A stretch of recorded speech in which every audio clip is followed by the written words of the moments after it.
en cierta medida, ¿cierto?, que la iglesia sea edificada. Yo soy la iglesia, usted es la iglesia, y para mí es un gozo estar junto a mis hermanos hoy día. Como el pastor nos decía, mi nombre es Arturo Valdebenito, soy pastor en Santiago, en la iglesia Cristo Eterno Redentor en la Florida. Nuestra iglesia fue plantada hace 10 años y ahí estamos predicando el Evangelio y colaborando con la extensión, ¿cierto?, del reino de Dios.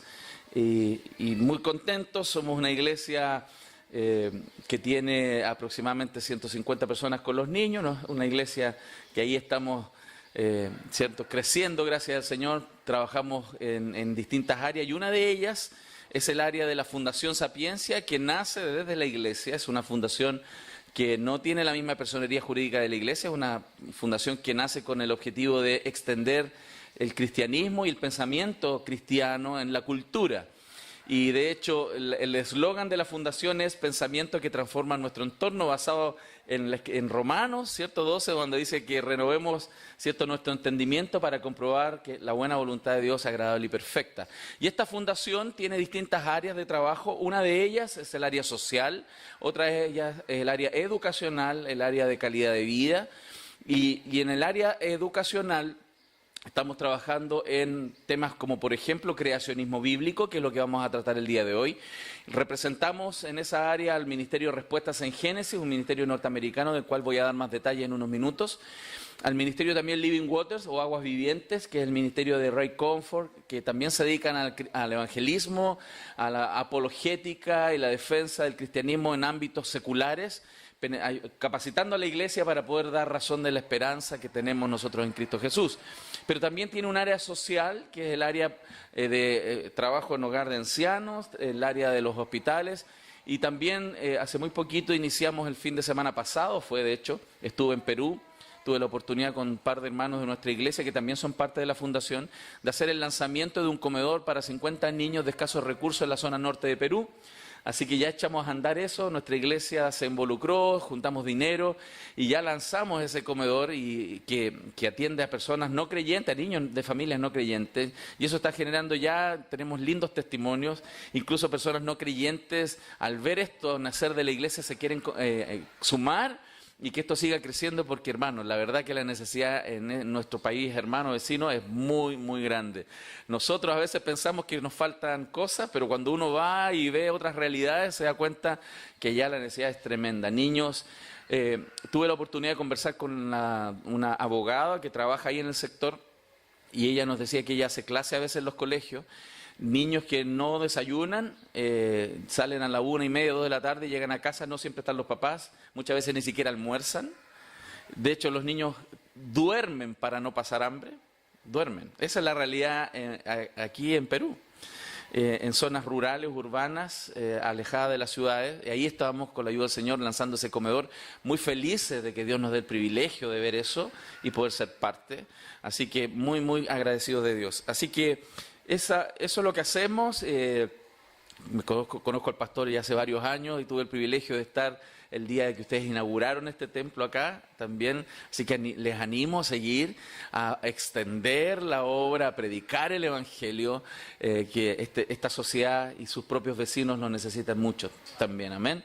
Así que, sin más preámbulos, ¿cierto?, vamos a ir al primero de los temas y quiero contarles que el día de hoy vamos a tratar 4 temáticas, 2 en la mañana y 2 en la tarde, y espero con la ayuda del Señor que podamos desarrollarlas bien.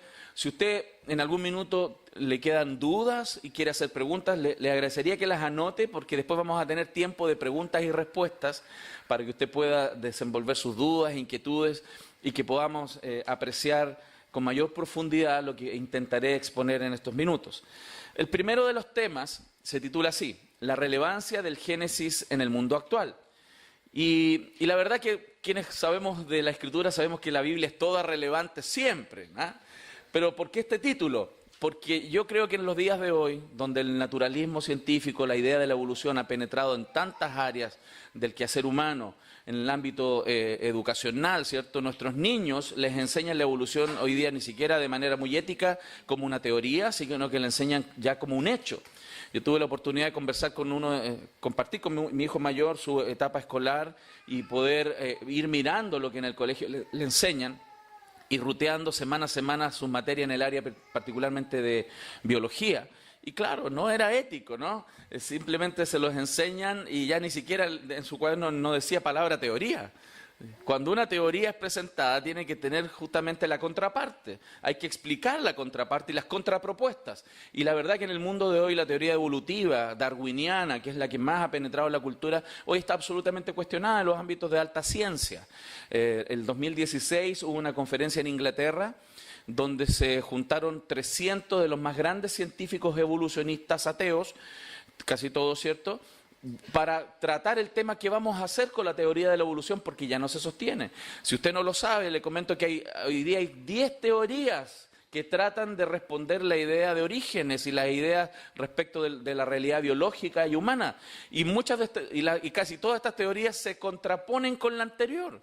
O sea, hay un conflicto enorme, pero esto no llega ni siquiera a las universidades todavía. Esto está discutido a nivel de alta ciencia, donde hay publicaciones como la revista Science, de la revista de la Royal Society, que son entidades de alta ciencia. Ahí está la gran discusión hoy día. Por ejemplo, nosotros en Discovery Channel, History Channel, no se ve ciencia. Eso no es ciencia. Eso es proselitismo evolucionista. No es realmente ciencia lo que uno ve en televisión hoy día. La alta ciencia está en publicaciones muy elevadas como estas que nombro y otras más, por supuesto. Y a ese nivel la discusión está absolutamente desarrollada. De esos 300 científicos, 200 de ellos dijeron la teoría de la evolución no puede seguir. Hay que plantear algo nuevo. Imagínense. Pero nosotros, los colegios, los profesores, los alumnos que están a nivel de licenciatura, incluso a nivel de magíster y doctorado todavía en ciencia, no están siendo informados de la crisis evolutiva. Trabajo con un doctor que se llama Ricardo Bravo, el doctor él es especialista en el área de biología, y él con sus propios colegas le dice, pero mira esta publicación, Él no les muestra la Biblia, él les muestra publicaciones científicas y les dice, mira cómo está la cosa, y nosotros seguimos enseñando esto. Entonces, esa es la inquietud, eso nos mueve a hacer lo que hacemos, y por eso quiero mostrarles un poco también del Ministerio Respuestas en Génesis. Este es un ministerio que tiene aproximadamente 30 años de existencia y ellos son fundados por Ken Ham y ellos construyeron el Museo de la Creación, que es un museo muy, muy interesante que les vamos a ver un video, donde defienden las Escrituras y hacen real, ¿no?, tangible lo que la Biblia enseña. Así que, por favor, pongamos atención a un pequeño video que hay aquí, que muestra sobre el Museo de la Creación, que está en Kentucky, Estados Unidos. El aclamado Museo de la Creación, un ministerio de respuestas en Génesis, es un museo único en su clase. Está lleno de personajes animatrónicos, videos interactivos, planetario espectacular, un cine de efectos especiales y muchas otras exposiciones de clase mundial. Desde su apertura en 2007, el Museo de la Creación ha acogido a más de 2 millones de visitantes en su ubicación de 20 hectáreas en el área metropolitana de Cincinnati. Este museo de la última generación, de 6.500 metros cuadrados, trae las páginas de la Biblia a la vida al ayudar a responder a las preguntas escépticas que hacen que mucha gente dude de la fidelidad del libro. El impresionante final del museo es la película del postrer Adán, donde los visitantes experimentan y escuchan la gloria del gran Redentor de Dios. Desde la apertura del museo hemos recibido innumerables testimonios de adultos y jóvenes cuyas vidas han sido transformadas durante su visita al museo. Ahora descubra cómo puede cambiar su vida para Cristo. Planifique su visita en creationmuseum.org y prepárese para creer. Este museo es realmente espectacular, ver cómo las páginas de la Biblia uno las puede visualizar, se grafica Génesis 1, Génesis 2, Génesis 3.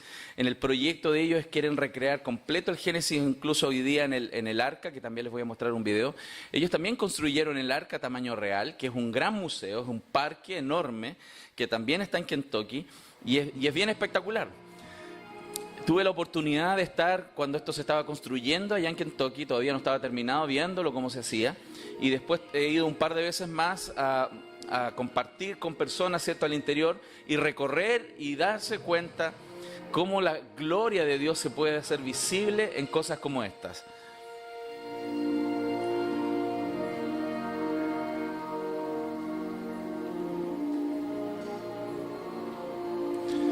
Se recrea cómo pudiera haber sido la vida, ¿cierto?, de quienes la habitaron, cómo se almacenaban los animales, en base a estudios sobre la cultura antigua, cómo los barcos se construían, pueden recrearse, ¿cierto?, lo que la Biblia nos enseña, cómo esto fue posible.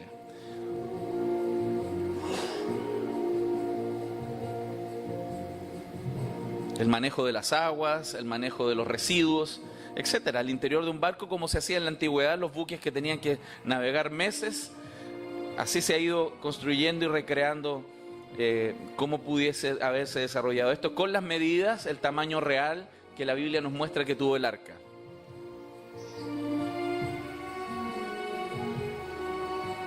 Hay personajes animados, animatronics, ¿cierto?, que van conversando y contando la historia de cómo ellos lo vivieron.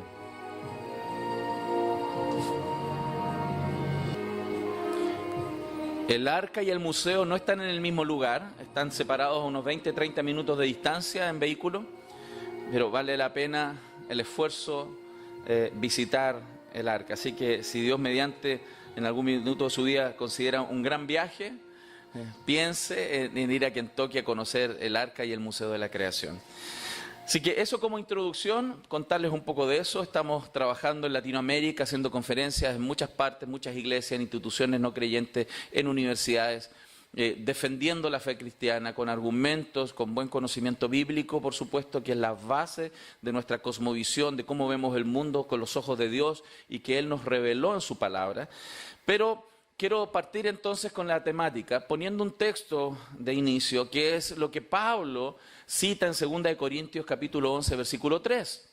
¿Y por qué esto es importante ponerlo como punto de entrada en esta conferencia? Porque estábamos hablando sobre la relevancia del Génesis en el mundo actual, esa es la idea de la ponencia. Fíjense cómo Pablo alerta sobre lo que estaba pasando en la época de Corinto. Dice él, pero me temo, no sea que de alguna manera, como la serpiente engañó a Eva con su astucia, vuestros sentidos pueden ser extraviados de la sincera fidelidad a Cristo. Pablo estaba poniendo la alerta de que Satanás es bastante astuto, ¿no? Y Pablo lo reconocía, él es astuto.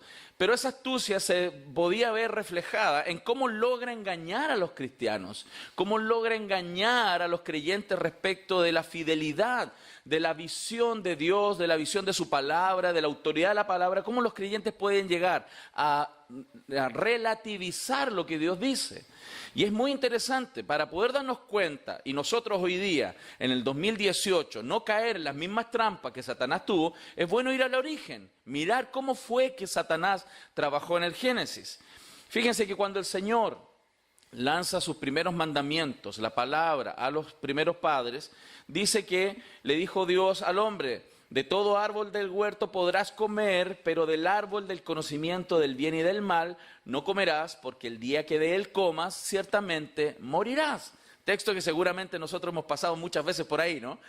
Y ese texto era absoluto. Dios dijo, no comas del fruto del árbol porque morirás, o muriendo morirás, ¿no?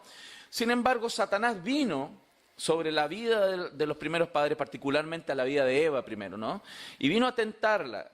Y dice, pero la serpiente era, ¿recuerdan que en Corintio Pablo dijo? La astucia, o sea, esto es real, no es un juego, no es para que temamos a Satanás, pero sí para que estemos muy atentos, cómo él astutamente puede hacernos dudar de lo que Dios dice. Y el ataque de Satanás, aquí vamos a mirar un poquito más profundo, ¿cómo es? Dice, más astuto, ¿cierto?, que todos los animales del campo que Jehová Dios había hecho, la cual dijo a la mujer, con que Dios os ha dicho, entre paréntesis, es como si dijera, ¿Dios realmente dijo eso? O sea, ¿habrá sido realmente la intención de Dios decir lo que tú me dices que dijo? ¿No comáis de todo árbol del huerto? Y la mujer respondió a la serpiente, del fruto de los árboles del huerto podemos comer, ¿cierto? Fíjense cómo esto es un ataque en dos fases. La primera fase del ataque es relativizar lo que Dios dice. Es como decir, yo creo que entendiste mal. Yo creo que a lo mejor no quiso decir eso, quiso decir una cosa diferente. Y la segunda fase del ataque es, entonces la serpiente dijo a la mujer, no moriréis. La segunda fase fue simplemente negar absolutamente lo que Dios dijo. Y así trabaja Satanás siempre. Primero haciéndonos dudar de lo que Dios dice y luego negándolo. Y eso lleva a muchos creyentes a no ser fieles a la voluntad de Dios y por supuesto no ser fieles a su palabra y definitivamente no ser fieles a Él. Entonces, las dos fases siempre son así. Primero los creyentes parten dudando porque Satanás pone una duda respecto a la autoridad y la verdad de la palabra de Dios. Recuerden, lo que se estaba poniendo en duda era lo que Dios dijo. Y la segunda fase, pero esa no fue su intención. No era eso. No morirás, sino que el día que de él comas seréis como Dios, conociendo el bien y el mal. Entonces, nos damos cuenta que la estrategia que la serpiente, Satanás, usó en Edén, es la misma que usó en Corintio, y hermanos, es la misma que sigue usando hoy, nada nuevo bajo el sol. Satanás también sigue haciendo eso en la iglesia de Cristo. Y por eso necesitamos observar y darnos cuenta cuán relevante es Génesis hoy, porque como hemos relativizado en algunas partes dentro de la iglesia la verdad del Génesis y la autoridad del Génesis, nos ha hecho dudar y esto cae como dominó hacia adelante respecto también de otras áreas de la Escritura y otras doctrinas bíblicas por relativizar el texto en el Génesis. Y para esto quiero fundamentarlo en base a una visión que entrega el Ministerio de Respuesta en Génesis sobre cómo está estructurada la narrativa bíblica. Hay distintas formas de explicarlo, ¿cierto? Pero en nuestra teología bíblica podemos definirlo como Respuesta en Génesis lo plantea, que la historia bíblica está puesta en 7 Cs, 7 puntos. Uno de ellos es creación. Todos sabemos que la Biblia parte con la creación, pero después de la creación, que está en esa zona más clara, más blanca, donde no había pecado, todo era perfecto. Recuerde cómo Génesis 1:31 dice que vio Dios todo era bueno en gran manera. O sea, el diagnóstico de Dios es que todo era perfecto hasta que Él terminó de crear. No había maldad, no había corrupción, nada cuando Dios terminó de crear. Y fíjense, esto es importante. Cuando Dios usa la palabra bueno, lo usa en forma absoluta, no relativo. No es como nosotros. Por ejemplo, si usted me dijera, pastor, probé unas guatitas a la jardinera que estaban buenísimas. Y si a mí no me gustan las guatitas, yo te voy a decir, uy, para ti es bueno, para mí no lo es. Fíjense cómo cuando el joven rico se acercó a Jesús y le dijo, maestro bueno, Jesús le dijo, no, hay uno solo bueno, Dios, el Padre. Pero Él era perfecto, Él podría haber dicho que Él era bueno. ¿Cierto? ¿Por qué Jesús no dijo que Él era bueno? Porque Él no quería que ese hombre después utilizara la palabra bueno de forma relativa y Él también se consideraba bueno. ¿Se dan cuenta? Cuando Dios dice en Génesis 1:31 que todo era bueno en gran manera, era bueno, absolutamente bueno, sin maldad en la creación, sin nada malo, sin sufrimiento, sin dolor. Porque el sufrimiento, el dolor, las enfermedades, las matanzas y la corrupción es consecuencia de los actos morales del hombre. Cuando Adán peca, por el pecado, dice la Escritura en Romanos, entró la muerte. Entonces, hasta antes del pecado de Adán y Eva, ¿cierto?, la creación era buena en gran manera. Y vemos que la segunda etapa entonces es la corrupción, donde nosotros en el ámbito teológico decimos la caída, ¿no? Donde el pecado entra en la creación. Y por eso podemos ver que el ser humano cambió su comportamiento, las bestias, los animales cambiaron su comportamiento, la tierra fue maldita por causa de Adán. En ese minuto la tierra comenzó a generar cardos y espinos. Hasta ese minuto la tierra no tenía cardos y espinos. Y si usted no lo ha leído bien en Génesis, dice claramente que incluso los animales hasta ese minuto eran todos vegetarianos. Comían hierbas, no comían carne, no se comían entre ellos los animales. No había esa pugna en la creación, porque la tierra era buena en gran manera. Entonces, después de la corrupción,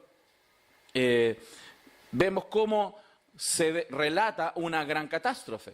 Hasta ese minuto, la maldad que comenzó a penetrar en el corazón del hombre y aumentar y aumentar. Génesis 6:5 dice que la maldad de los hombres era mucha en la tierra y que todo el designio de los pensamientos del corazón de ellos era de continuo solamente el mal. Llegó a tal punto la maldad en la realidad humana que Dios trajo juicio sobre la creación en un diluvio global o universal, dicen algunos, pero es un diluvio que cubrió toda la tierra y ese diluvio cambió las circunstancias de la geología y el hábitat humano, pero también permitió que Dios, por la gracia de Dios, que pasaran en un arca, fueran salvadas 8 personas y animales, 2 de cada tipo, 7 de otros, en el arca, para que la vida humana continuara, que vamos a desenvolver esos temas en las ponencias que vienen después. Y luego tenemos que además, después de eso, los hombres, miren, algo que pasó también adentro del arca, que no lo dice en el texto, ¿saben qué pasó también en el arca? El pecado. Porque el pecado pasó en el corazón de los hombres de un lado para otro. Y por eso los hombres después del diluvio siguieron con problemas, como nosotros. No son diferentes a nosotros. Y ellos continuaron viviendo vidas alejadas incluso de Dios y quisieron construir la Torre de Babel, hacerse un nombre independiente de Dios, y Dios trajo juicio nuevamente sobre ellos y con gracia les permitió seguir viviendo. Pero, ¿qué es lo que hizo Dios en ese minuto? ¿Confundió qué? Sus lenguas. Y por eso las poblaciones se apartaron y se separaron, se hicieron grupos de personas distintas. Esos grupos de personas se dividieron en el globo terráqueo y formaron las naciones que conocemos hoy. Pero después de la confusión, la historia continúa en una narrativa. Recuerde Génesis capítulo 12, donde Dios renueva, ¿cierto?, un pacto. Él hace un pacto con Abraham y le dice: en ti serán benditas todas las naciones de la tierra. Y la historia continúa. Y la historia continúa en cómo Dios guía el proceso desde Génesis. Recuerde que en Génesis capítulo 3, verso 15, Dios promete redención en el protoevangelio. Dice la Escritura que de la simiente de la mujer vendría aquel que le pisaría, ¿cierto?, la cabeza a Satanás, ¿cierto?, y Satanás le heriría en el calcañar, en el talón. Dios prometió en Génesis 3:15, y como Dios cumple sus promesas, Dios continuó su pacto con Abraham, y la historia viene a través de los descendientes de Abraham, que apunta toda esa genealogía ¿a quién? A Cristo. Y por eso vemos que Cristo viene, se encarna, viene como Señor y viene pero también como el Cordero que quita el pecado del mundo, y esto le capacita, ¿cierto?, para ir y ser entregado en aquella cruz como un sacrificio perfecto, agradable a Dios, y ahí fuimos nosotros a la cruz. Él nos representó, Él es el postrer Adán. Hay un primer Adán, dice 1 Corintios capítulo 15, ¿cierto? Pero está el postrer Adán y ese es Cristo. Pero la historia continúa hasta nuestros días y viene una última etapa en la narrativa bíblica, que es la consumación de todos los tiempos, la nueva creación, donde Dios hará nuevas todas las cosas. O sea, si podemos mirar de una manera histórica la Biblia, esto puede definirnos bastante bien lo que la Biblia nos muestra. Pero si usted se da cuenta, los primeros 4 puntos, creación, corrupción, catástrofe y confusión, están en los primeros 11 capítulos de la Biblia. Ni siquiera en todo Génesis. O sea, ¿tenemos cuántos libros en la Biblia? 66 libros. Pero ni siquiera en un libro está todo lo más irrelevante de esta narrativa, sino que en los primeros 11 capítulos de Génesis.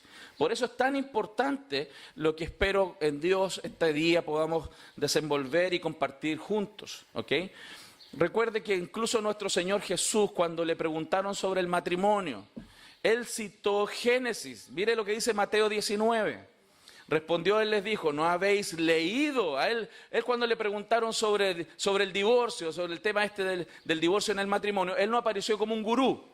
Él no vino a hacer un curso de psicología para poder tratar el tema humano y decirle: no, a lo mejor lo que te conviene es ser feliz. Y ser feliz significa separarte. No vino con esas cosas. ¿Qué dijo Jesús? ¿Ustedes saben cuál es el problema que ustedes tienen cuando están enfrentando un divorcio? ¿Saben cuál es el problema? Que ustedes no han leído. ¿Qué? Lo que desde el principio se dice. Dice así: al principio los hizo varón y hembra, nos hizo diferentes. Nos hizo diferentes. Y dijo: por esto el hombre dejará a su padre y a su madre y se unirá a su mujer y los dos serán una sola carne. ¿Qué vemos aquí entonces, hermanos? Que sobre Génesis se responde y se construye lo que nosotros entendemos de matrimonio. Pero así también sobre Génesis se construye toda nuestra doctrina bíblica. Y vamos a ir viendo mucho más profundamente estos puntos. Por eso es tan importante hoy por hoy, con mayor profundidad, entender, comprender, creer y defender, ¿cierto?, lo que Génesis nos muestra en su palabra. ¿Y por qué esto?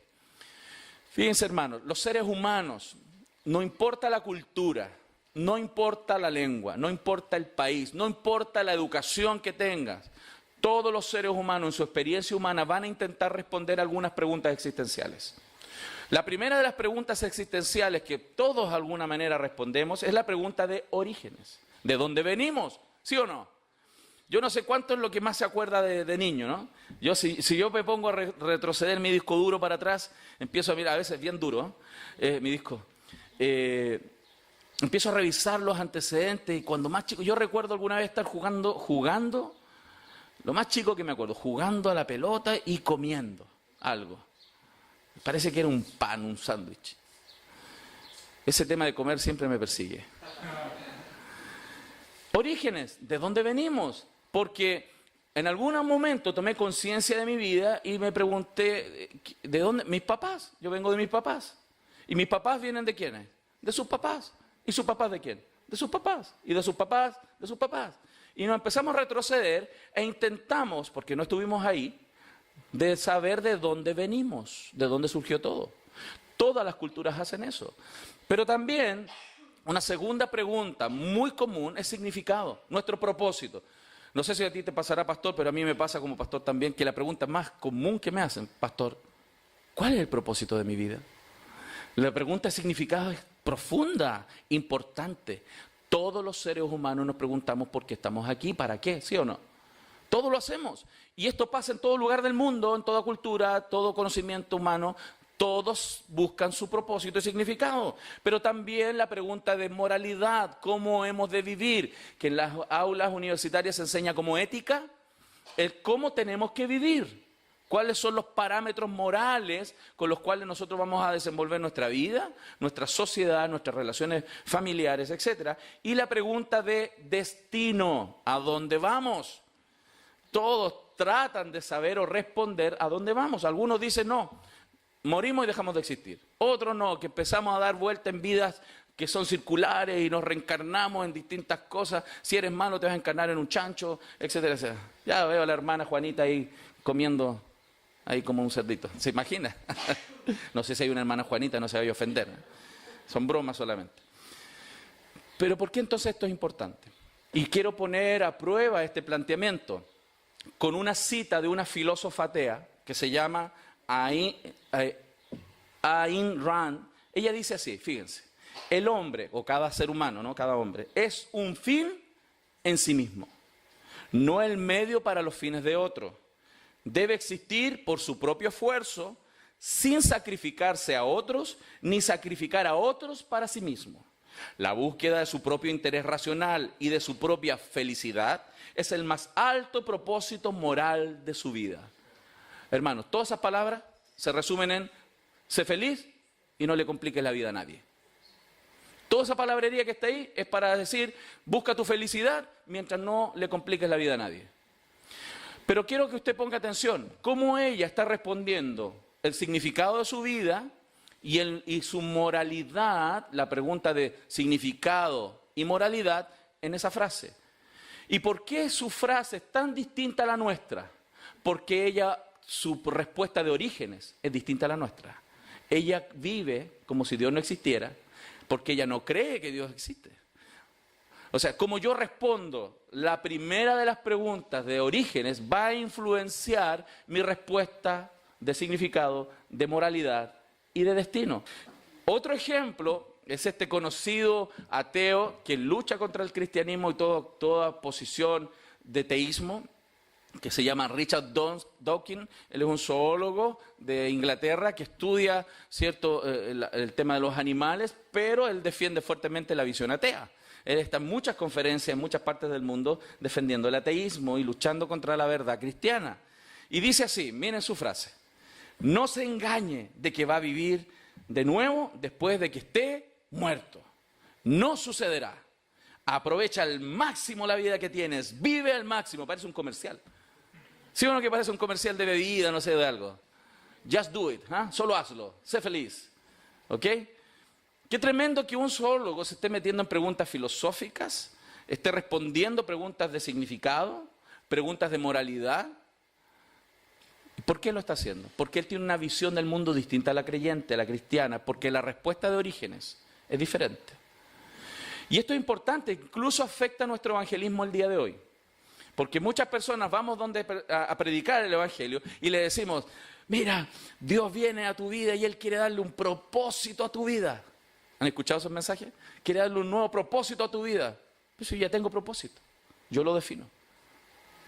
Porque Él tiene una pregunta distinta de orígenes. O si tú vienes y le dices, es que tú has pecado. Pecado, si eso no existe el pecado. Hay filosofías naturalistas donde no creen en la idea del pecado, porque lo bueno y lo malo la define la cultura, la sociedad. Y yo vengo y le digo, no, es que hay un Dios que dice que lo que estás haciendo es pecado. Yo no estoy pecando. No le estoy haciendo nada malo. ¿Por qué? Porque no estamos a veces leyendo cómo la filosofía y el pensamiento humano se está desarrollando en el mundo. Ahora, cuando hablamos de orígenes, hay creyentes cristianos nacidos de nuevo que nos vamos a ver en el cielo, con la ayuda del Señor, por su gracia, que creen, por ejemplo, en las ideas evolucionistas. Quiero decir algo.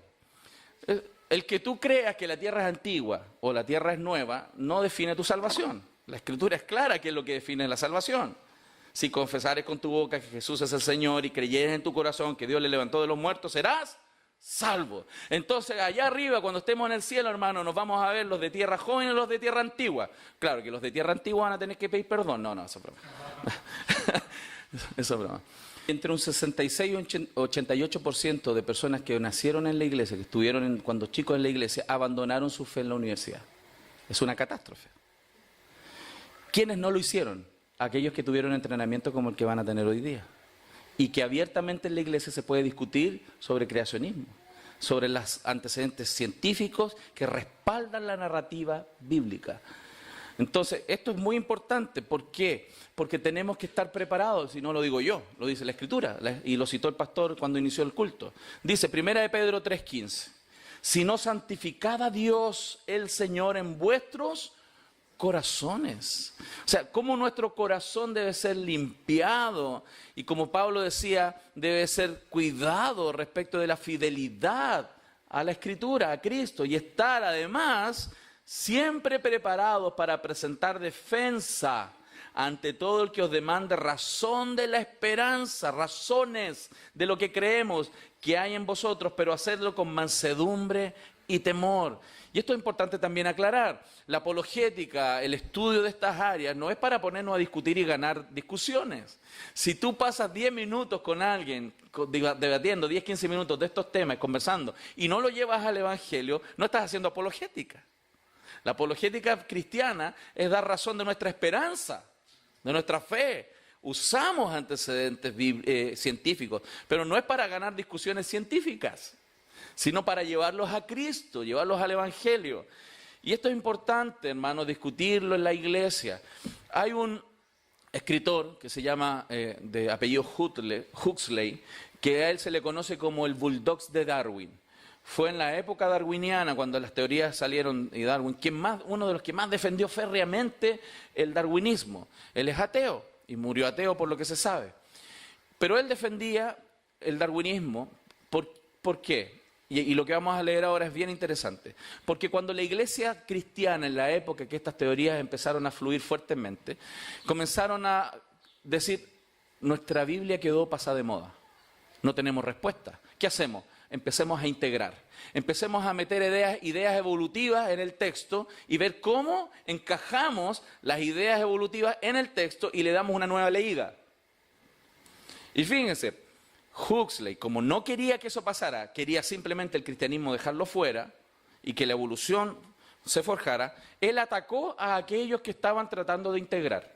Fíjense, él dice así, en su ensayo Luces de la Iglesia y la Ciencia, dice así, vamos a leer, él estuvo en el año entre 1825 y 1895, dice así, se me hace difícil comprender cómo alguien por un momento puede dudar de que la teología cristiana, esto está hablando un ateo que conocía de teología, un ateo que conoce de Biblia.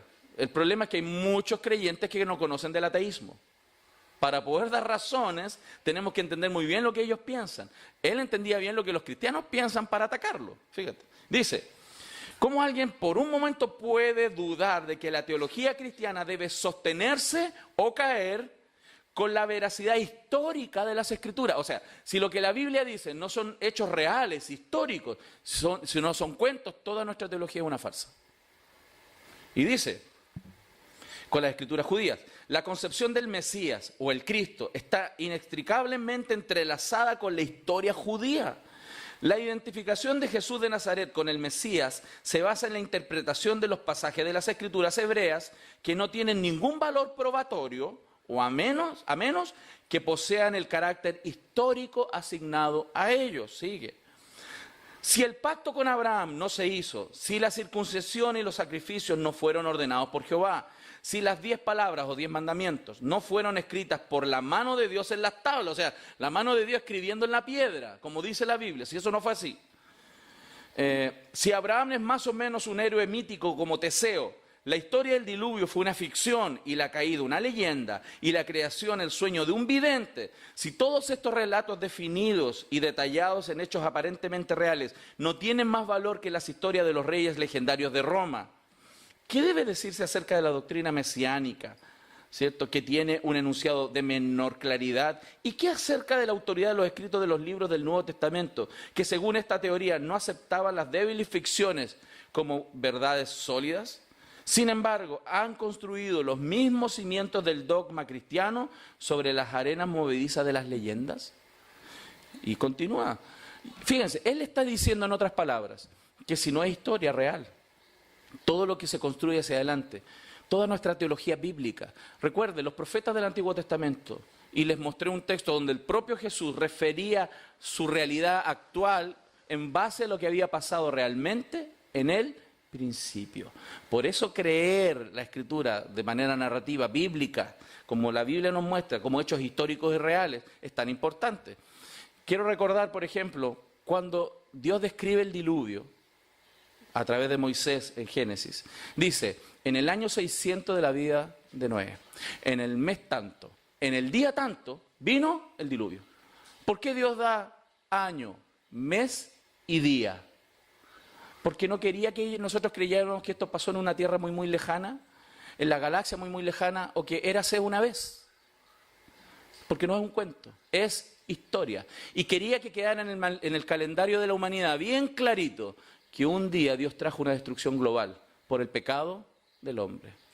Y así será cuando Él venga la segunda vez. Será como en los días de Noé. ¿Se da cuenta cuán importante es defender la narrativa histórica de la Biblia? ¿Cuál es el tema entonces? Que esta visión del mundo o cosmovisión naturalista afecta el cómo vemos el mundo. Lo mismo sucede desde la visión creacionista. Perdón. Me dieron ganas de estornudar, perdón. El cristianismo también plantea una visión del mundo. Nosotros estamos entendiendo el mundo según los ojos de Dios, según lo que Dios ha dicho. Y vemos todo según lo que la Biblia dice. Nuestra visión es una visión del mundo. Sin embargo, por la palabra de Dios sabemos que es la visión correcta, la verdadera. Esta cosmovisión, como yo entiendo el mundo, influencia toda la vida humana, cómo yo respondo y cómo vivo mi vida.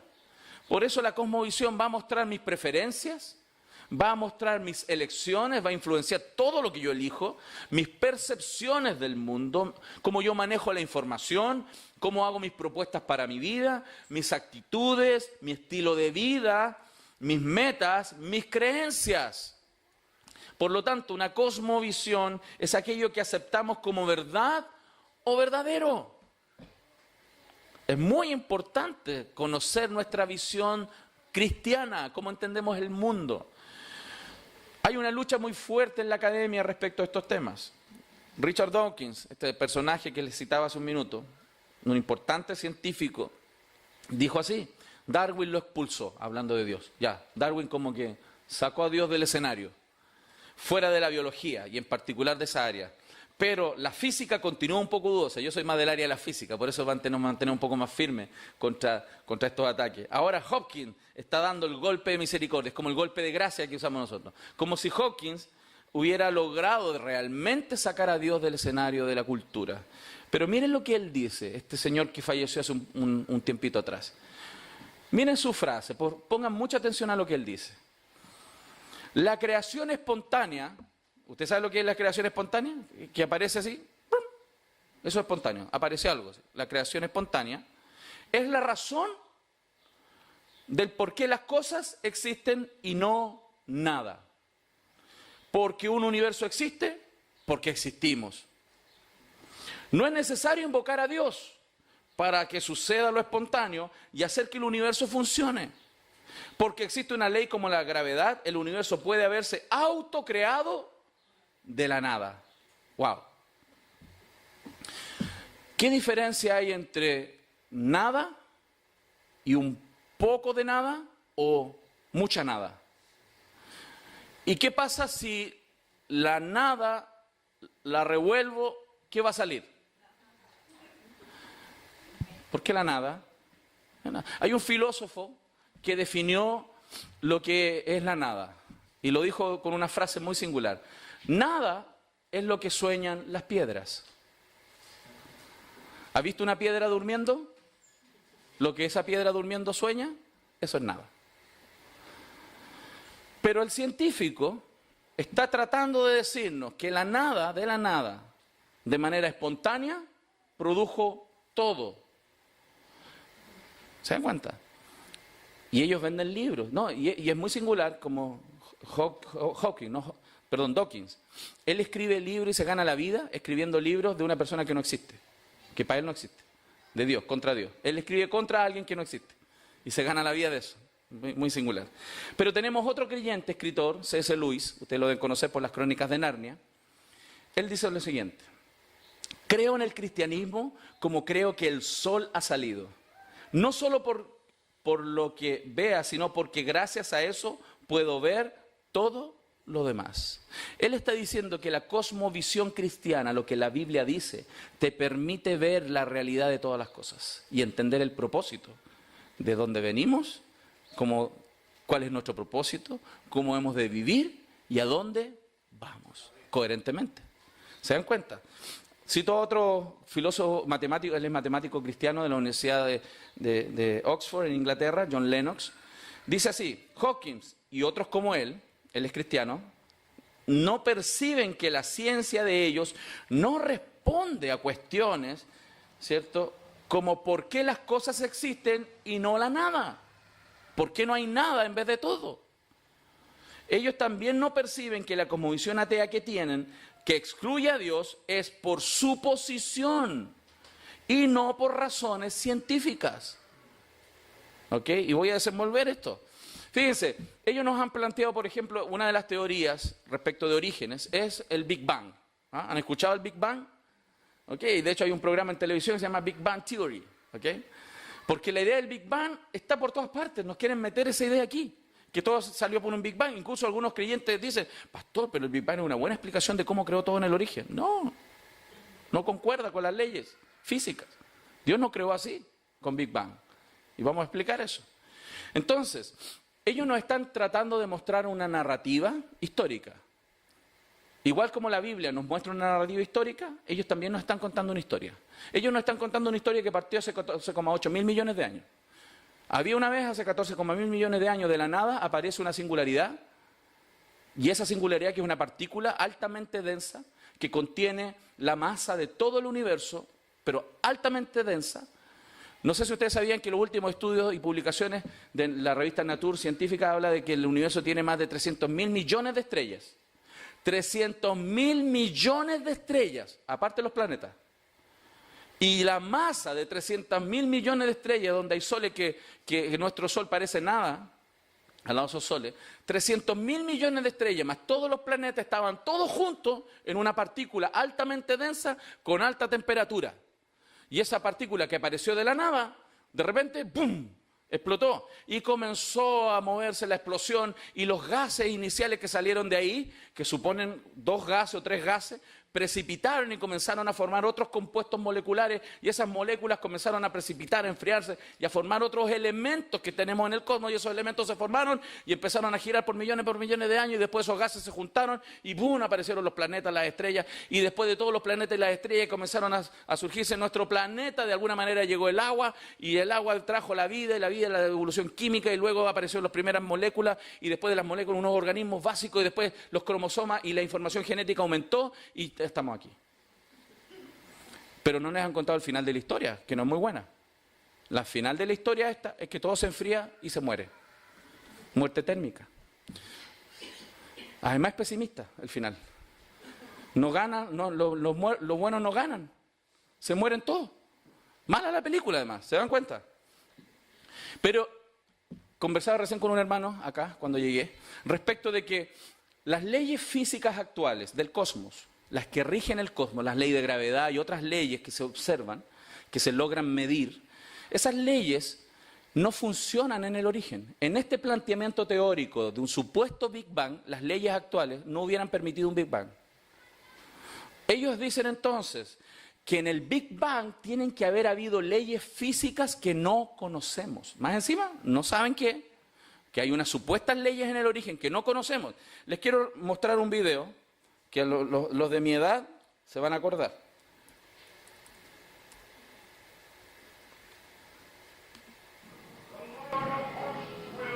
¿Se acuerdan? Yo era chico, sí, cuando la vi.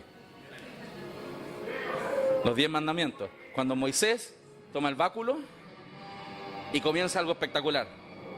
¿Se acuerdan? ¿Se imaginan haber estado ahí? Impresionante, ¿no?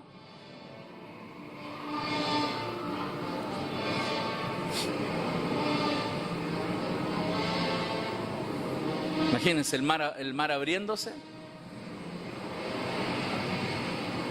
tierra seca, y el pueblo de Dios puede pasar por ahí. Eso es lo que la Biblia nos muestra. Les pregunto, ¿qué leyes físicas actuaron ahí? Leyes físicas que no conocemos. Cuando ellos hablan de leyes físicas que no conocemos, si usted ve lo que eso significa, es lo más parecido a un milagro. Para que María engendrara al santo ser, para que Jesús camine sobre el agua, para que un muerto resucite, tienen que actuar leyes físicas que no conocemos. ¿Se da cuenta? Entonces, lo que pasa, hermano, es que estamos contraponiendo dos cosmovisiones. La visión de los hombres y la palabra de Dios. La visión de la palabra de Dios inerrante, infalible, autoritativa, que es la misma de ayer y de hoy y por los siglos, versus palabras de hombres que cambian, que se equivocan, hombres pecadores que yerran, que son finitos, que no tenemos la comprensión que tiene Dios de todas las cosas, que plantean teorías que a los 6 meses ya son distintas y que a los pocos años son obsoletas y que tienes que traer otra teoría y otra teoría y otra teoría. Es la palabra del hombre. Pero ¿qué nos han hecho creer, hermanos? Que la ciencia responde todo. Como si la ciencia hablara. Hermano, el día que usted vea hablar a la ciencia, vaya al médico. La ciencia no habla, no tiene boca, no tiene manos, la ciencia no existe. Existen personas que se dicen científicos que tienen presupuestos, nadie es neutro, todos tienen puntos de partida, porque nadie estuvo en el origen.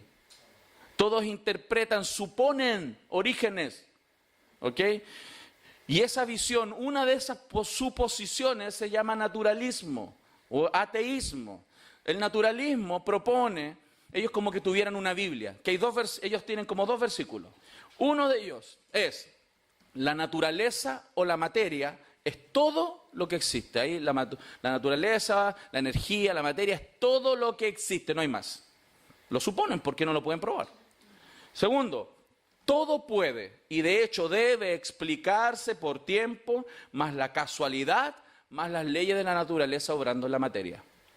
O sea, si usted tiene materia, tiene un poco de materia, esa materia usted le agrega tiempo, casualidad y leyes físicas que no saben de dónde están, pero ahí están, hay leyes. Si usted agrega todo eso, va a salir vida. Pero si le falta tiempo, agréguele más tiempo, más casualidad, más leyes obrando en la materia. Eso es lo que nos están proponiendo. Estoy parafraseando, por supuesto, postulados científicos. Pero en la práctica es eso. De hecho, la teoría de la antigüedad del universo, hace algunas décadas atrás, no superaba los 2,5 mil millones de años. Hoy estamos ya en 13,8 mil millones de años. Y probablemente, si no logran explicar, le van a agregar más tiempo. Porque el tiempo, según un propio científico dijo, ateo, el tiempo hace milagros. Entonces, ¿cuál es el punto? Que no siempre sabemos y nos damos cuenta que hay una diferencia entre el método científico o ciencia operacional y otro método que nos permite hablar sobre orígenes. El método científico es lo que hacemos en los laboratorios. Yo estudié ingeniería mecánica y en la ingeniería una de las áreas muy importantes que tenemos que desarrollar es todo lo que es laboratorio, porque las teorías sobre materiales, resistencia a materiales, procesos químicos, fluidos, movimiento físico, etcétera, todas las constantes y las teorías que los profesores nos enseñaron, y objetivamente teníamos que ir al laboratorio y demostrar que lo que se nos dice en teoría es real. Esa opción que se llama método científico, que es traer, como dice ahí, el uso de experimentos observables y reproducible. El método científico es algo que yo observo hoy y que puedo reproducir en un laboratorio, en un ambiente controlado, para entender cómo las cosas operan o funcionan en el universo físico actual, con el fin de sanar, por ejemplo, enfermedades, producir nueva tecnología, poner un hombre en la luna. Hermano, el hecho de que tengamos audio, máquinas, computadoras, PowerPoint, hoy día es tremendo. Sin PowerPoint ya ni predicamos, hermano. Yo no sé cómo lo hacía el apóstol Pablo, para predicar sin PowerPoint. Pero, hermano, toda la ciencia, los remedios, todo lo que es investigación científica, es gracias al método de ciencia operacional. Es muy útil, los cristianos creemos en eso. Es necesario, porque nos permite desarrollar tecnología y mejorar ciertas condiciones humanas, como la medicina. Pero es que no siempre nos damos cuenta que el método científico nos sirve para hablar de orígenes. Porque es un método que se lleva hoy al laboratorio. ¿Cómo un hecho histórico lo vas a llevar a un laboratorio? Para eso existe otro método que se llama método legal histórico. ¿Qué es el método legal histórico? Es el uso de testimonio ocular de personas que vieron. Personas vieron. Fiables, confiables, ¿cierto? Si hay uno disponible. Y evidencia observable hoy para determinar eventos pasados e irrepetibles, los cuales produjeron la evidencia observable en el presente. Por ejemplo, aquí voy a hacer una prueba. Si yo quiero demostrar científicamente que Arturo Prat existió, ¿me sirve el método científico de ciencia de laboratorio? No, no tengo cómo, porque eso pasó en el pasado. Y alguien me podría decir, ¿una prueba genética? Tampoco, porque para una prueba genética tendrías que tener un patrón ya comprobado y traer una muestra de algo y comprobar si correspondía, pero esta prueba tampoco la tengo. No existe un método científico para hablar de historia. ¿Qué tenemos de Arturo Prat?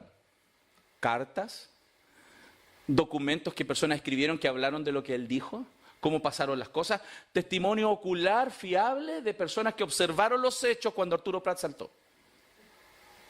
No lo empujaron. Dicen que saltó. Creemos los hechos oculares, los otros son cagüines, ¿cierto? ¿Sí? ¿Ok? Quiero poner otro ejemplo.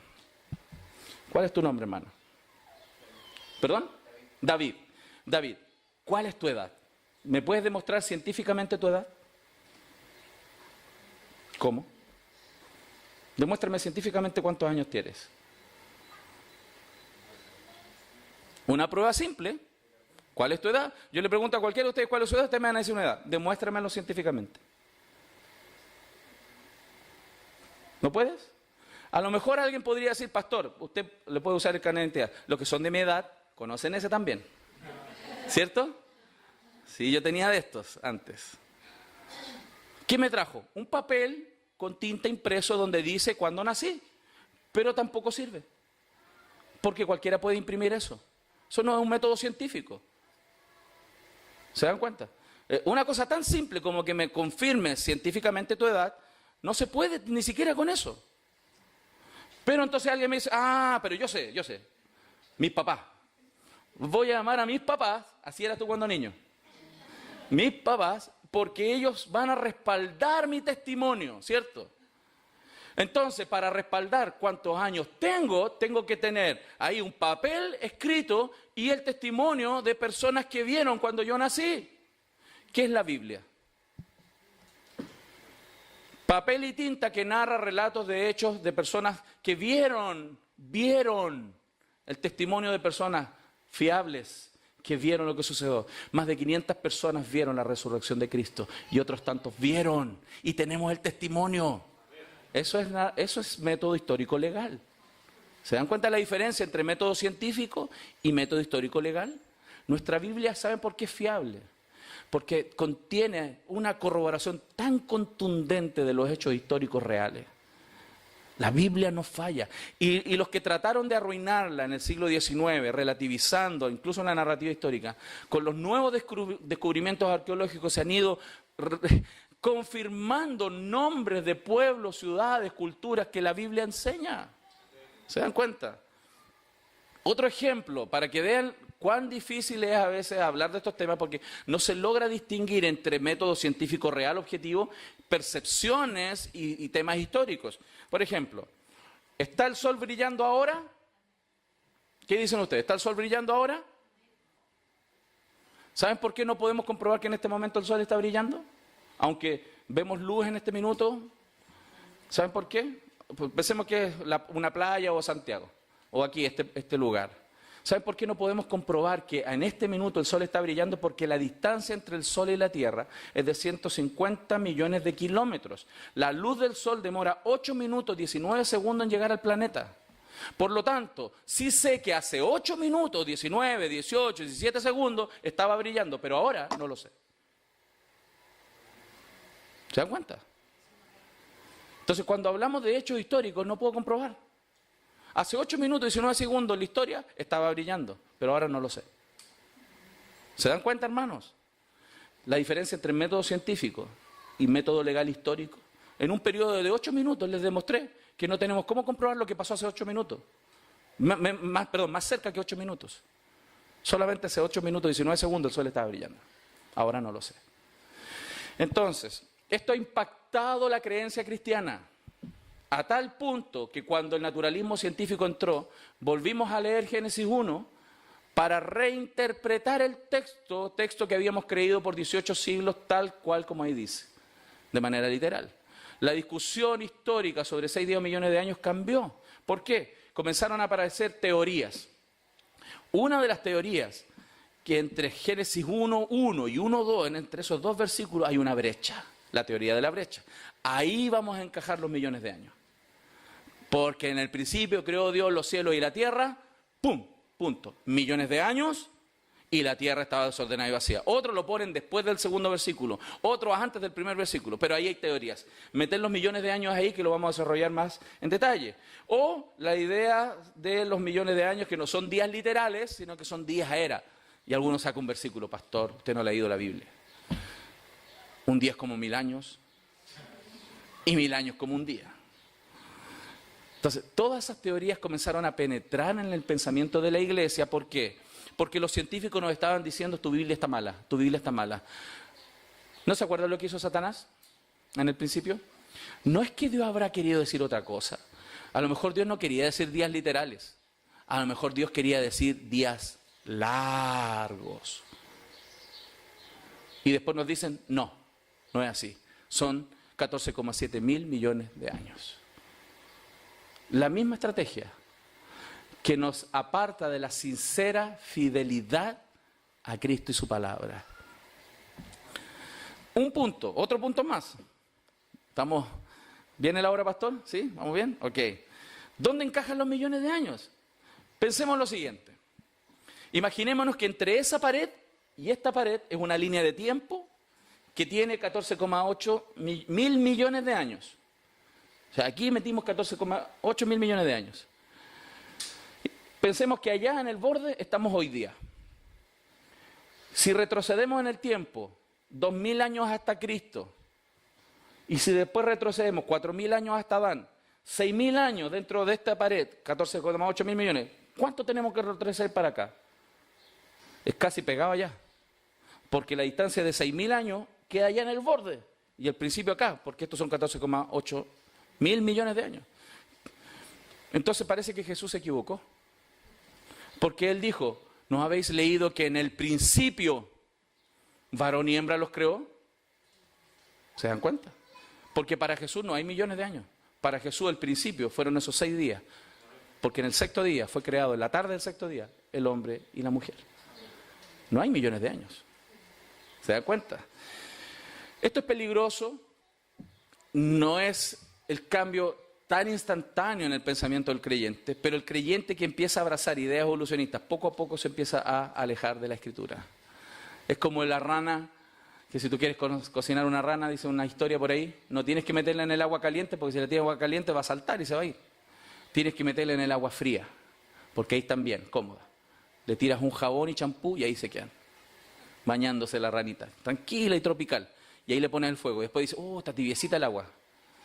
Se adormecen ahí y después te la cocinas. Un creyente que comienza poco a poco a abrazar la idea evolucionista puede apartarse de su fe.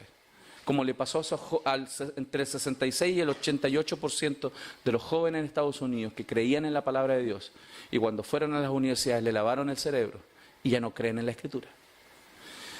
Un ejemplo es este hombre que es cristiano, era cristiano, ¿cierto? Y él escribió un libro que dice, gracias Dios por la evolución. ¡Wow!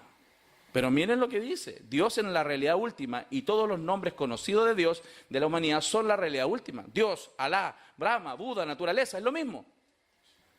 Y él nació en una iglesia. Además dice, fíjense lo que piensa ahora del pecado. El pecado no fue realmente una caída, sino un enorme salto en la complejidad y un gran desarrollo positivo. Esa es una frase evolucionista. Porque él cree en el mejoramiento de la raza a través de procesos, ¿cierto?, de mutaciones y también de procesos de selección natural, donde se preserva el más apto. ¿Okay? De hecho, la teoría la cambiaron, porque antes decía se preserva el más fuerte, pero sonaba feo. Le pusieron el más apto, el mejor capacitado es el que va a resistir. Esta idea está penetrando en todos lados, hermanos. Cuando alguien le muestra una foto a alguien de todo dice evolución. Todos estamos evolucionando. Todos los comerciales hoy día, programas de estudio, comerciales de empresas, autos, los autos ahora evolucionan. La evolución, porque además está torcida la idea de la evolución. Miren, si a usted le dice, ¿tú crees en la evolución? Yo le digo, depende cómo defines evolución. Si evolución lo defines como cambios, yo creo, todos cambiamos. Ayer era más joven que ahora. Mi cuerpo ya cambió. Hay montones, cientos de reacciones químicas en mi cuerpo. Millones de células en mi cuerpo se murieron. ¿Y sabías tú que cada mañana cuando te lavas, millones de células se van en el agua? Cambiaste, renovaste tu piel, camaleón. Ya cambiaste tu piel ya no es la misma de ayer. Millones de células ya se fueron. Estamos cambiando. Pero cambio, evolución en el sentido darwiniano, no. No cambiamos de especie. Usted mañana no va a ser un león, aunque ruja mucho en la casa. Ah, ok, hermana y hermano, ¿no? Sí, cuidado, hermano, no se crea león o leona en la casa. Ellos nos crean esta idea de la evolución y en capas. Esto se puede definir en capas. La primera capa es la evolución cósmica, el cosmos evolucionando. Y ahí nos cuentan entonces esta historia de 13,8 o 14,8, depende del autor. 1.000 millones de años, y que hace 10.000 años aparecen las estrellas en el cosmos, luego hace 5.000 millones de años nuestra Tierra, la masa hirviendo, se logra juntar y rotar y empieza a enfriarse, y hace 4,5 mil millones de años nuestra Tierra ya está más consolidada, y esa es la evolución cósmica. Después de eso aparece otra capa como una cebolla, ¿cierto? La evolución geológica, donde ahora el planeta comienza a evolucionar y sigue su proceso de enfriamiento, y viene esta Tierra donde aparecen los océanos, y ahí hay teorías para saber de dónde viene el agua, y una de las teorías es que un meteorito vino, ¿cierto? Y venía con una botella de agua y lo tiró dentro de nuestro planeta, y tenemos agua aquí. La semana pasada nos contaba el doctor Snelling, ahora en Perú, que estuve la semana pasada. El doctor Snelling es el geólogo y nos decía que publicaciones científicas de alto nivel, la semana pasada recién, volvieron a lanzar que los estudios demuestran que bajo el océano que nosotros tenemos en el planeta hay 10 veces más agua que en todos los océanos, debajo de la corteza. Entonces uno dice, por eso el planeta se inundó entero. Está lleno de agua por debajo, nuestro planeta. Muy singular, no hay otro planeta como este. Entonces, después de eso, ahí está la evolución química, porque están todas estas teorías que de la química originó la vida. Claro, Louis Pasteur ya demostró que la vida no puede producirse de material muerto, inorgánico, sino que la vida procede de la vida. Él ya lo demostró en el laboratorio, pero todavía hay algunos que siguen creyendo que la materia produce vida. La vida procede de la vida. Dios es vida. Él creó la vida. ¿Ok? Y luego tenemos la evolución biológica. La evolución biológica es donde nos dicen entonces que después en esas aguas, bajo ciertas condiciones, se generó un organismo básico entre 3 a 4 mil millones de años atrás, y ese organismo básico comenzó a aumentar su complejidad cromosómica, ¿cierto? El ADN, y luego mejoramos y hoy día somos lo que somos. Toda esa historia nos han contado, hermanos. La palabra del hombre, que justamente se contrapone a la palabra de Dios en muchos sentidos. Entonces la narrativa se da cuenta que esa que nos cuentan ahí no tiene nada que ver con la que la Biblia nos muestra. 6 días, que Dios creó todo. Y Dios lo repite varias veces. Éxodo 20:11, cuando el Señor está entregando su ley al pueblo, los 10 mandamientos, y Él va a definir el día de reposo. Él viene y dice, porque en 6 días hizo Jehová los cielos y la tierra, el mar y todas las cosas que en ellos hay, y reposó en el 7º día. Por tanto, Jehová bendijo el día de reposo y lo santificó. Yo no creo que los judíos hayan estado así, Señor, 6 días literales o millones de años. Dios creó en 6 días. Su pueblo lo entendió inmediatamente. ¿Ok? Y lo dice el Salmo, por la palabra de Jehová fueron hechos los cielos y todos los ejércitos de ellos por el aliento de sus bocas. Tema a Jehová toda la tierra, teman delante de él todos los habitantes del mundo, porque él dijo y fue hecho, él mandó y existió. Entonces, ¿se dan cuenta cómo es importante profundizar en los primeros 11 capítulos de Génesis? Esos 11 capítulos nos definen entonces doctrinas como las que ya hablé sobre matrimonio, el resto de las doctrinas bíblicas, y esto en la práctica nos está mostrando la cosmovisión. La palabra entonces, nosotros creemos que de Dios es verdad, ese es nuestro punto de partida. Es como si te pusiera unos lentes. Si tus lentes, hermano, usted que usa lentes, si sus lentes fueran rojo oscuro, de vidrio rojo, ¿cómo vería todo? Rojo. Si se los pone azules, vería todo azules. Pero si usted se saca esos lentes y los ve con unos lentes transparentes, usted va a ver el mundo tal como es hoy día. La cosmovisión, la visión del mundo, nos da una interpretación de los hechos reales. Cuando tenemos evidencia, un geólogo cristiano va al cañón del Colorado, saca un fósil y lo pone ahí, se acerca un evolucionista y se acerca un creacionista, los dos tienen la misma evidencia, pero depende de esos lentes que utilicen, van a interpretar las evidencias. Porque ellos no estuvieron en el principio, no estuvieron cuando ese fósil fue enterrado, no estuvieron. ¿Qué tenemos? Narraciones históricas, construyendo o reconstruyendo la historia. ¿Ok? Ese es el punto de vista bíblico que se contrapone, ¿cierto? O como visión bíblica, se contrapone con la supuesta verdad de los hombres. Ellos nos plantean, por ejemplo, un punto de partida que todo pasó por millones de años. ¿Ok? Que es la cosmovisión secular. Y esto es lo que ha cambiado la historia. El punto de partida secular hasta el siglo XIX se conocía en el ámbito de la geología como catastrofismo. El catastrofismo decía que la corteza terrestre es lo que es hoy por catástrofe en distintas partes. Pero llegó la idea externa también, ¿cierto?, de otro científico que planteó la idea del uniformismo, que todo produce lento y gradual, muy lento, donde tenemos tierra y van poniéndose capitas lentamente por millones de años y las cosas van quedando enterradas. ¿Cuánto ha penetrado esa idea en nosotros? Si usted va a un cañón aquí en la montaña y se para arriba en un cañón donde hay un río abajo así, chiquito, ¿no se ha preguntado usted cuánto se demoró este río en calar este cañón? ¿Qué piensa uno? Millones de años. Porque uno tiene, claro, uno piensa así, de que tiene que haber un pequeño flujo de agua por mucho tiempo para rajar un cañón. Pero no piensa que puede ser mucha agua en poco tiempo. Como en el diluvio. ¿Ok? Y se lo vamos a mostrar.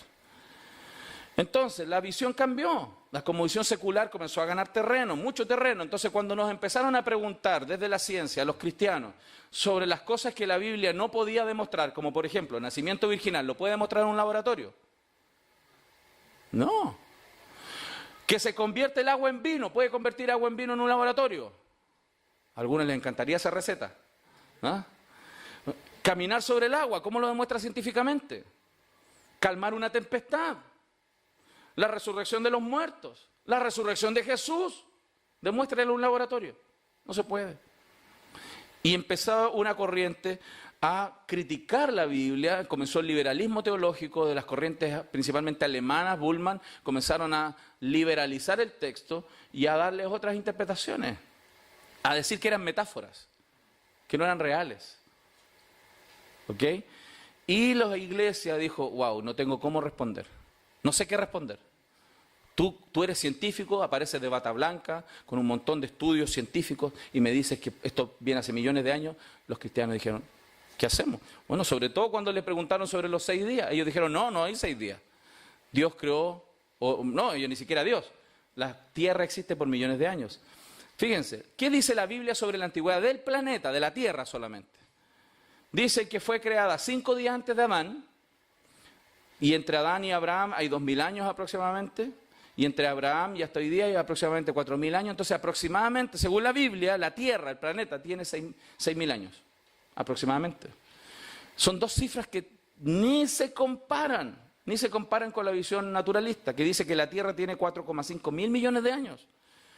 Son 2 cifras irreconciliables. ¿Te imaginas te dijeran, hermano, usted tiene en su cuenta del banco 4,5 mil millones de pesos? Usted se muere, le da un paro cardíaco casi. Tengo 4,5 mil millones de años. Usted dice, chao jefe, se acabó. Me voy al Caribe, 4,5 mil millones de pesos. Uy, usted va al cajero automático, saca un saldo, 6.000 pesos. Hasta ahí nomás llegó su alegría, ¿cierto?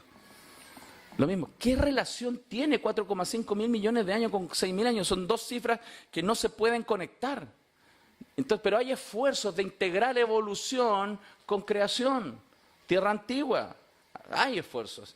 Entonces, los científicos dijeron, la ciencia demuestra que esto no puede ser verdad. Y todos dijeron, sí, amén. Porque nos hicieron creer que el método científico era suficiente para explicar orígenes y no el método histórico legal. Y comenzaron a aparecer estas teorías que distorsionaron la idea. Entonces, lamentablemente la Iglesia abandonó la defensa de la fe en esta área por mucho tiempo. El creacionismo bíblico cristiano volvió en el último siglo a meter fuerza para defender las Escrituras, la inerrancia y la autoridad. ¿Por qué? Porque la Iglesia se había concentrado en eso. Cristo, la cruz, y ya, estamos. Y cuando yo era joven, porque fui joven también alguna vez, ¿cierto, hermano? Todos fuimos jóvenes, ¿cierto? Todos hermanos, ¿sí? Okay. No nos creen, método científico. No tengo método histórico legal, eso podría ser testimonio ocular de que una persona me vio joven. Mi mamá. ¿Ok? Y hemos concentrado la respuesta a todas las cosas, decir, no, lo importante aquí es solo esto, hablar del Nuevo Testamento, la cruz, Cristo, y no te preocupes. Yo cuando estaba en la universidad y quería defender mi fe, trataba de preguntarle a mi pastor y me decía, hijo, confía nomás, confía, tenga fe. No hay razones, tenga fe. Y para defender la fe, razón de mi esperanza, no era suficiente solo decir, creo en Jesús. Para ir al cielo es suficiente, pero para hacer apologética no es suficiente. ¿Se puede entonces confiar en la Biblia en esta era científica donde ha sido bombardeada con evolución, los métodos de datación? Estuve ahora con el doctor Snelling, que él ya está a nivel de premio Nobel en el área de geología, y él nos explicó todo el tema de datación, cómo nos sirve para estas ideas de tierra antigua. Hombre simio, millones de años, el tema de que nos dicen que no hubo diluvio universal, pero nos dicen confía en Jesús. Confía en Jesús. Lamentablemente, para muchos cristianos jóvenes que entran a la universidad, su fe está absolutamente socavada por esta idea. Porque además muchos padres han abandonado el estudio de sus hijos. El estudio bíblico, pero también saber qué le están enseñando en el colegio. Hay un montón de horas que tus niños están siendo lavados de cerebro. con evolucionismo. Y los papás no nos damos cuenta.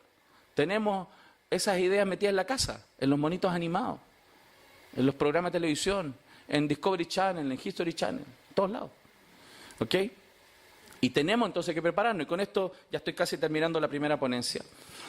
Cuando enseñamos la Biblia a las iglesias, cuando enseñamos la santa palabra de Dios en las iglesias, a los niños, por ejemplo, todas las historias bíblicas que nosotros debemos enseñar, lamentablemente, no se enseñan como historias reales, sino se están enseñando como cuentos.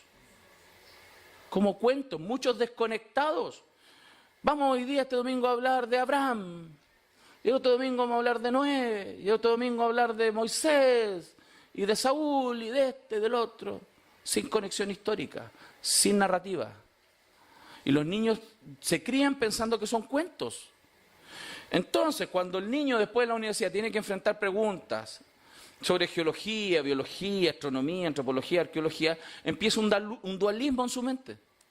Donde están las historias bíblicas que me enseña la maestra, la hermana, un nombre que no esté aquí, la hermana Juanita, que con mucho amor y cariño quiere enseñar la clase de escuela dominical, pero que el sábado en la noche agarró la materia para el domingo en la mañana y salió corriendo a sacar unas fotocopias para que los niños pinten unos monitos.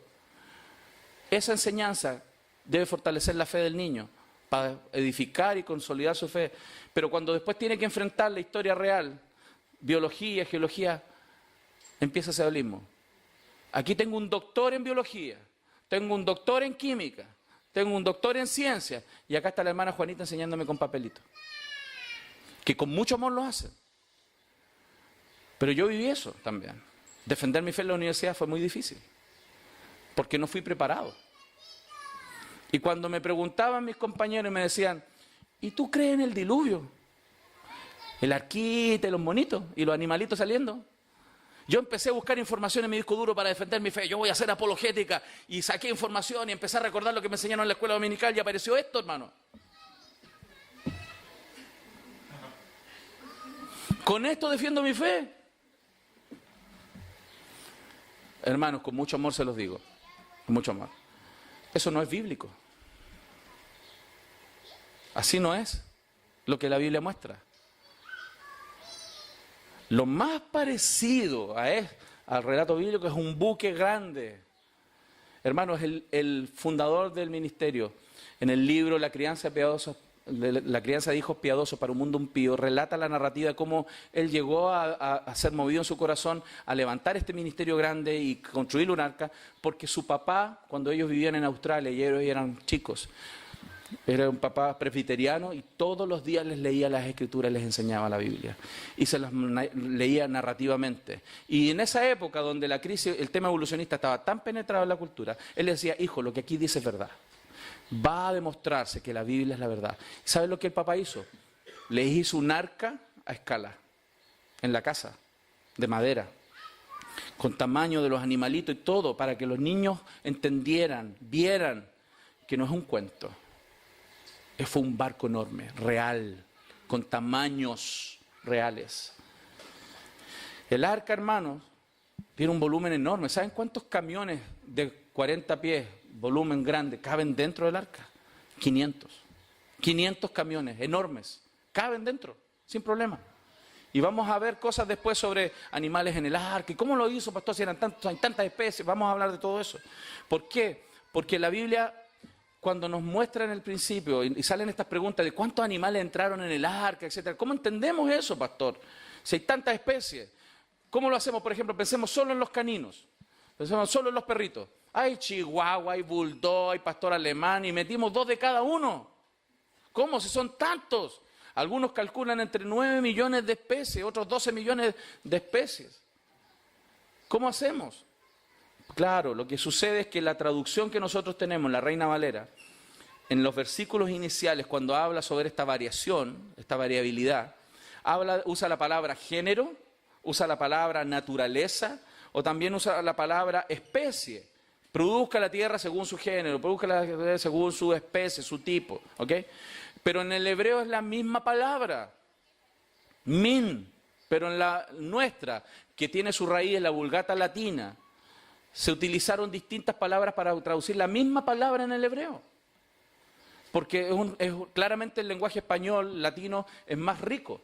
No es como el inglés, por ejemplo. Si a un gringo tú le dices a su esposa que le ama y ella me dice, dime cuánto me amas. El gringo le va a decir, I love you.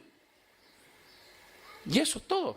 Y usan la misma palabra para decir, te quiero, te adoro. O sea, 3 palabras en el español para decir lo mismo. ¿Se fija? Lamentablemente eso llevó a confusión. Cuando entramos entonces a investigar qué significa la palabra min, cómo se aplica en la realidad, género, naturaleza o especie, la palabra min, que fue, si lo vemos a nivel de la taxonomía de Carl Linnaeus, que es la clasificación de los animales, reino, filum, clase, orden, familia, género, especie, cuando la palabra min se entiende en el texto, no está a nivel de especie como lo entendemos hoy día. No es que Noé llevó 2 bulldogs, dos cocker spaniels, 2 de este, 2...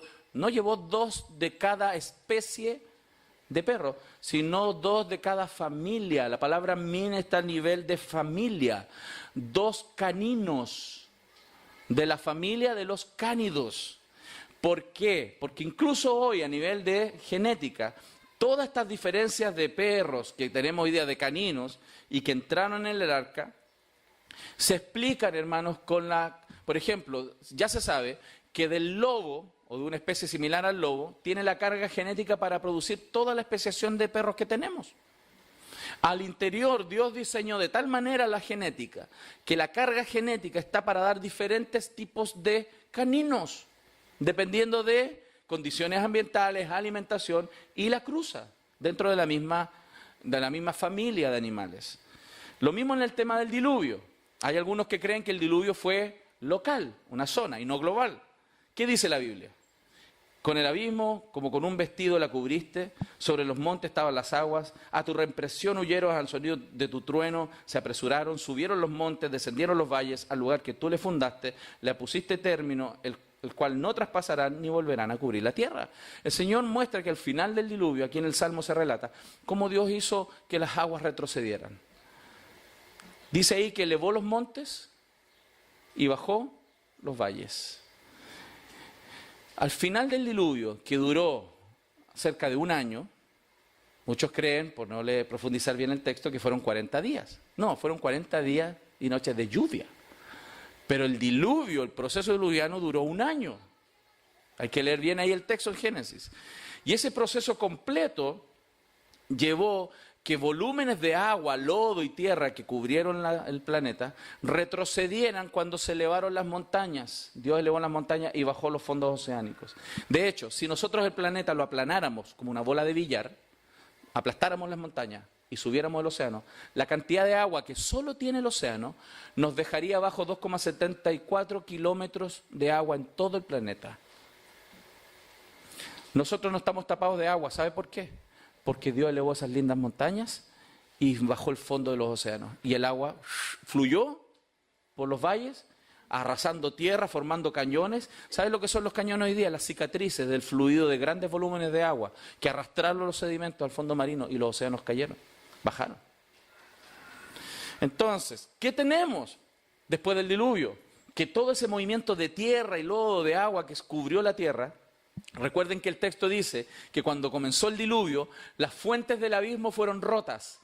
La fuente del abismo, el abismo en el Antiguo Testamento es el océano. El fondo oceánico se partió, fracturó, erupciones y volúmenes de agua salieron expelidas a la atmósfera. Y eso generó tsunamis en toda la tierra, por todas partes tsunamis, además de las aguas que cayeron sobre el planeta. Y eso generó volúmenes de tsunamis y tortas de lodo y barro que comenzaron a cubrir todo el planeta. Y eso es lo que hoy día en la geología se ve. Que tenemos mismos minerales de capas que fueron movidos por grandes volúmenes de agua y enterrando lo que pasó por lo que estaba ahí por debajo.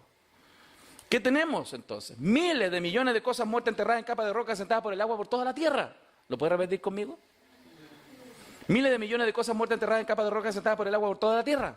Lo practiqué como 1 semana.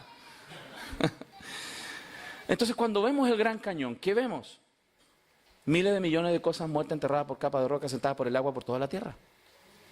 Eso se observa en el Gran Cañón. No sé si usted lo sabía. A mí cuando lo aprendí ahora en una conferencia, ¡pum!, se me prendió una ampolleta gigante. ¿Sabía usted que todos los fósiles, las capas donde se encuentran fósiles, es roca sedimentaria. Quiere decir que es roca que se formó por sedimentos de arenisca, volúmenes de agua y lodo que enterraron todas las cosas. Tú no encuentras fósiles en roca madre, en roca solo sedimentaria. Quiere decir que por procesos catastróficos, con lodo y agua, enterraron los animales. ¿Cuándo pasó eso?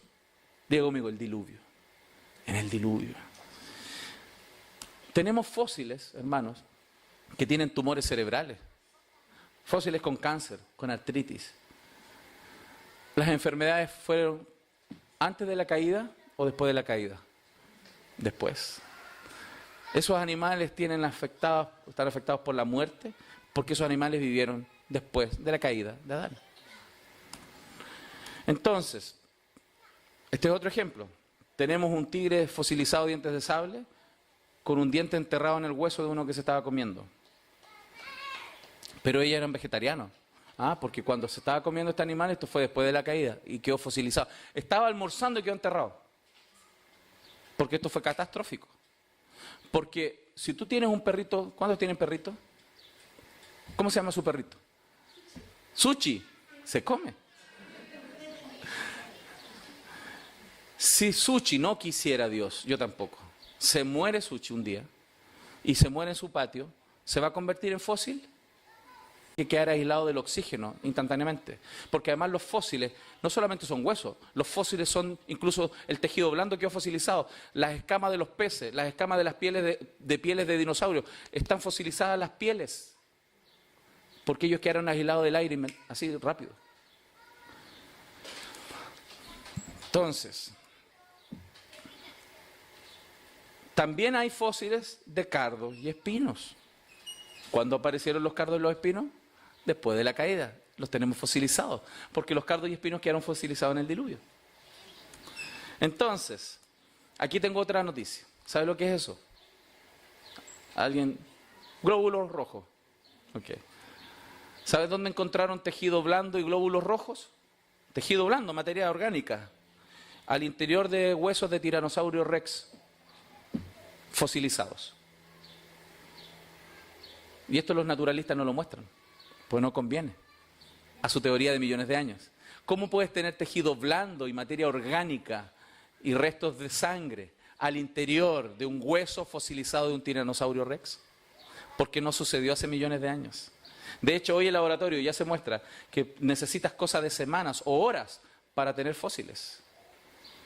Porque la fosilización, tú necesitas material, como por ejemplo cal o arenisca, más aguas con sales minerales, y tú pones ahí, se mezcla, supones un animal y con arenas y cal y procesos químicos, después el agua se evapora y eso se endurece como roca. ¿No es eso el cemento?